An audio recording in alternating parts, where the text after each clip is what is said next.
Isang ating almusal. Kumukulo na ang ating saging. Serve natin yan. Kukuha na tayo habang yan ay kumukulo-kulo pa. Yan, napakasarap yan guys. Tayo na mga dalawa lang or tatlo. So depende sa mauubos natin. Yan, dalawa lang muna.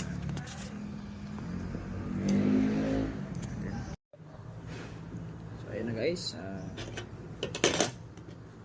almusal muna tayo ng saging mainit.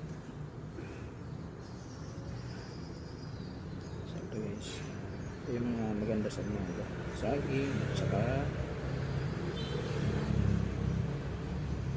kamote. So sa iba, birang-birang na kumakain ito halos mga panahon ngayon.